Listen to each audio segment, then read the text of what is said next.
Voy a intentar continuar un poco. Si vemos que no enlaza, lo dejamos con me cambio al otro, ¿vale? Entonces, aguántenme tantito. Si vemos que no funciona, me regreso al otro, y me avisan, ¿no? Me van diciendo, me van poniendo caritas.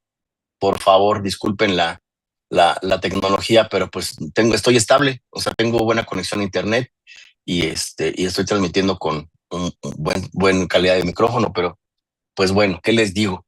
Entonces, si se escucha raro, cancelemos y regreso a la otra, ¿no? Entonces, vemos. Continuamos entonces rapidísimo, muchachos. En este caso hablamos principalmente por hipotensión.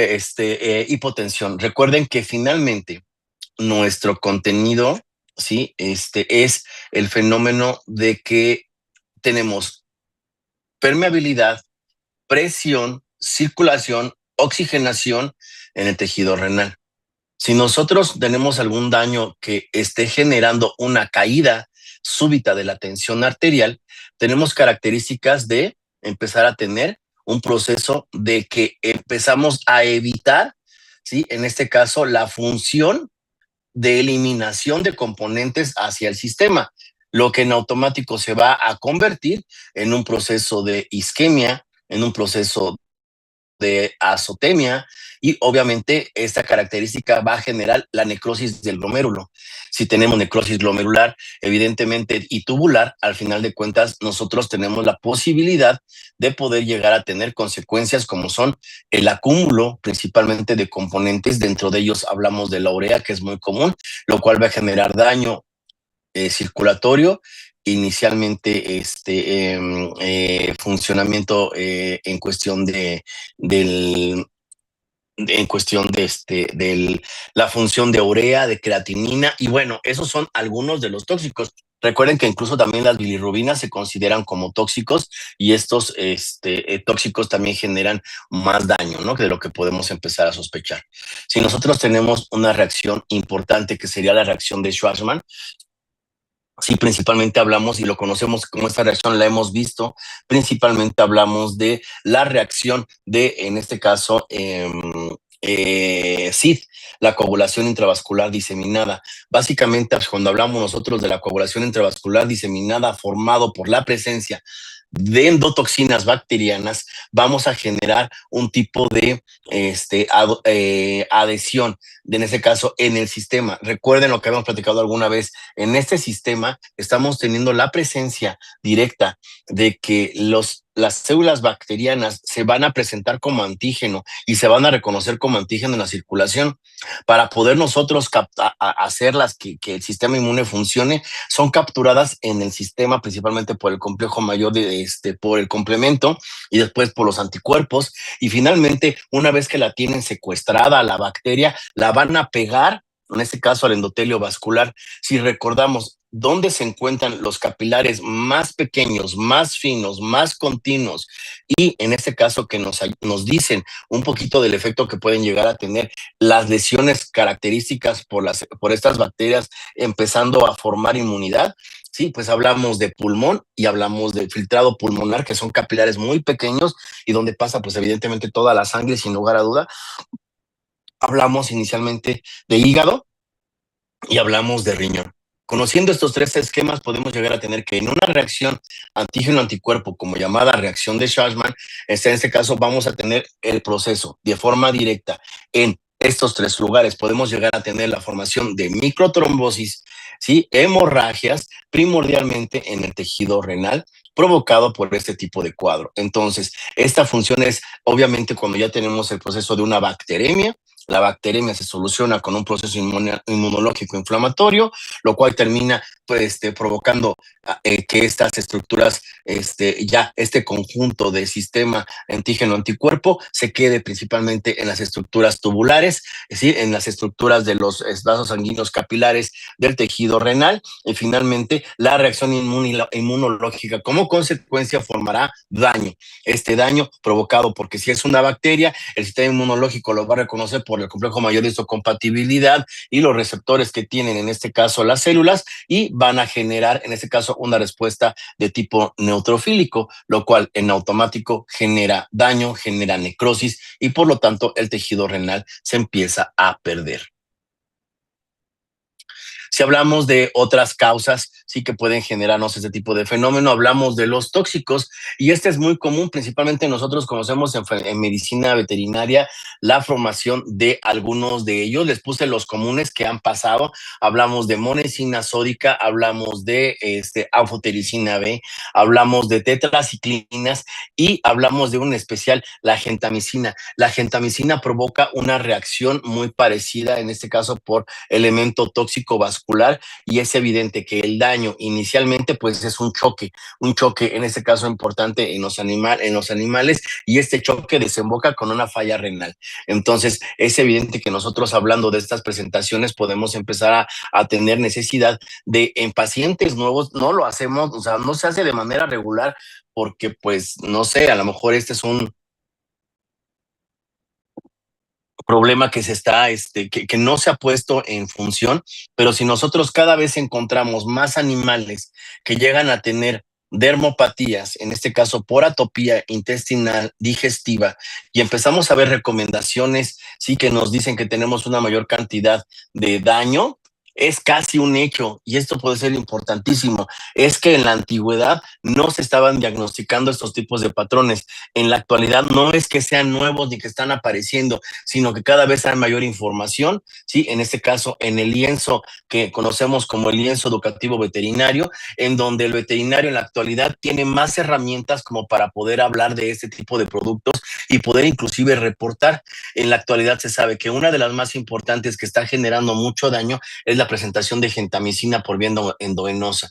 En este caso, estos animales empiezan a provocar, cuando se infunde por vía endovenosa, que es un fármaco de elección cuando tenemos características de lesión de tipo digestiva, hablamos de animales con enteropatías, es muy común que podamos dar, en este caso, por vía endovenosa productos. Recordemos que nosotros ya tenemos un intestino el cual está dañado, hablamos de parvovirus, hablamos de distemper, hablamos de enfermedad de coli, salmonela u otros más, en donde hay diarrea y donde la asimilación del tejido digestivo no está sucediendo. Por lo tanto, en automático nosotros tenemos que inducir, en este caso, a la hidratación por vía endovenosa, y podemos inclusive sondear o poder un poco de algunas enzimas para que puedan ayudar al proceso metabólico para mantenimiento de un animal cuando tienen un intestino complicado. Lo más común es que si nosotros tenemos una presencia posiblemente de características en la diarrea, que sea una diarrea que puede considerarse de tipo bacteriano, o queremos ayudar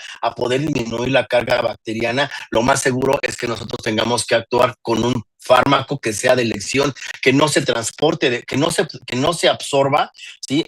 Y que funcione de forma directa en el tejido. Me refiero a que no se absorba, que puede ser que funcione sin absorción, posando daño. En el caso de los fármacos como son la gentamicina, que es una de las principales, se puede dar de forma directa por vía oral, se destruye en el intestino, y en ese intestino existe absorción, pero también existe la aplicación directa de la gentamicina directamente sobre las matrices bacterianas y las comprometen. Entonces es importante que este tipo de fármacos lo tengamos bien pendiente, porque puede ser por vía oral o por vía endovenoso. Y se sabe que en la actualidad, en un porcentaje por lo menos de un 5%, ¿sí?, de los pacientes que son tratados con gentamicina, ¿sí?, están teniendo una respuesta, ¿sí?, de choque por toxicidad, ¿ok? Y evidentemente es la relación de que el producto está provocando daño. Es muy posible que la tolerancia, en este caso, del fármaco por vía oral sea importante, pero que la no tolerancia por vía endovenosa sea un fenómeno común, principalmente porque estamos llegando a la dosis tóxica a nivel, vascular. Otra característica por ahí que nos habla que esta es muy común, ya en la actualidad no es una patología de forma directa, hablamos de la etiología del etilenglicol. Este etilenglicol es el producto que se ocupa principalmente en los motores. ¿sí? Principalmente en lo que sería la caja del radiador. Es un producto que se le conoce como el anticongelante. Lo que ayuda es que es un producto que no, que se tempera de forma diferente, ¿sí? Principalmente en los motores, ayuda a la formación del el enfriamiento del automóvil y que, y bueno, otras funciones ya les explicarán los de ingeniería, ¿no? En general, para qué funciona. Este etilenglicol como característica en la actualidad es aquellos que de repente van ustedes van en el transporte, van en su automóvil, sí, o como sea, y por ahí ven algún monito que está vendiendo unos pues garrafones de un producto químico que es fluorescente verde o rosa. ¿Sí? Ese etilenglicol en la antigüedad tenía una característica, tenía una característica dextrosa, lo que hacía que a la palatabilidad generaba una sensación dulce y por lo tanto los animales, principalmente los carnívoros, hablamos de los perros, ¿sí? Empezaban a lengüetear en la caída de ese radiador roto, empezaban a empezar a lengüetear ese etilenglicol que se caía de forma continua de los motores de los automóviles. Finalmente, ese tóxico que va empezando a acumularse dentro de una dosis tóxica 50% y que empezamos a tener funciones de daño, lo que causa es una lesión principalmente en lo que sería la zona tubular y causa una lesión tubular o una necrosis tubular aguda en el caso de estos, ¿no? Una de las características importantes, ¿se acuerdan que dimos un tratamiento hace mucho tiempo y ahora cuando apenas nos estábamos conociendo, en este caso en patología, ¿se acuerdan, muchachos, que veíamos una patología que tenía una cura con un producto alcohólico? ¿Se acuerdan cuál era esa patología? Que ocupábamos para poder ayudar al animal y se ocupaba etanol, ¿se acuerdan cuál era?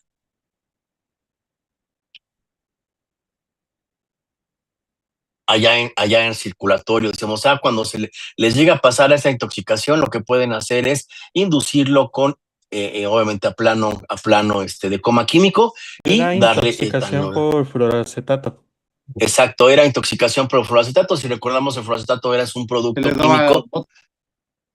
Otra vez, doctor, por favor. se le daba vodka. Se le daba, bueno, sí, yo mencionaba más que darle vodka, aquel producto etanólico que no tuviera consecuentes primordialmente de pigmento. Hablamos del pigmento que se le otorga a los tequilas u otros embarrilados que obtienen una coloración café. Aquí estamos hablando de los más comunes: gin, por ejemplo, ginebra, hablamos de vodka, y bueno, en la actualidad ya tenemos algunos otros ya importantes, ¿no? Eh, un segundo, muchachos, me están marcando de la facultad. Algo está pasando. Los odio.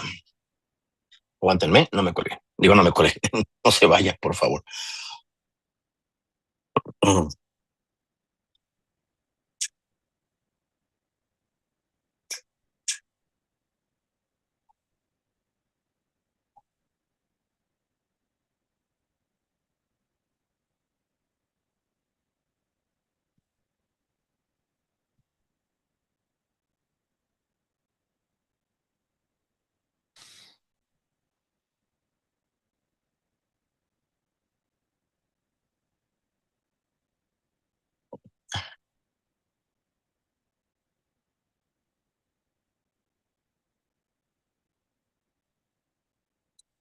Ok, entonces tenemos ahí una característica importante. Otra forma de poder encontrarlo, principalmente hablamos de micotoxinas. Dentro de las micotoxinas más importantes, recordemos que una micotoxina, y para fines un poquito más funcionales, es que principalmente algunos productos como pueden ser maíz, sorgo, trigo, avena, granos en general, o inclusive alimento balanceado.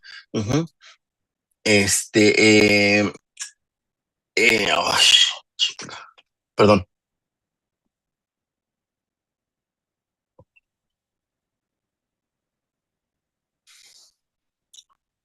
Entonces, hablamos de estas micotoxinas son provenientes de granos. Los granos se humedecen. Las humedades de estos granos generan la implantación de microbiota, ¿sí? Hablamos de hongos de diferente naturaleza dentro de la parte Fusarium, dentro de la parte Aspergillus, que son características importantes, y Penicillium y otros más, ¿no? Que pueden llegar a tener, en este caso, adaptación en el tejido, perdón, en estos granos. Estos granos, ¿sí? Contaminados por hongos, y el hongo en una fase propia del propio tejido micótico va a generar diferentes tipos de toxina. Okay. No todas las toxinas tienen afección de forma directa a estratos específicos. En este caso, la ocratoxina A, ¿sí? La citrinina y la aflatoxina B1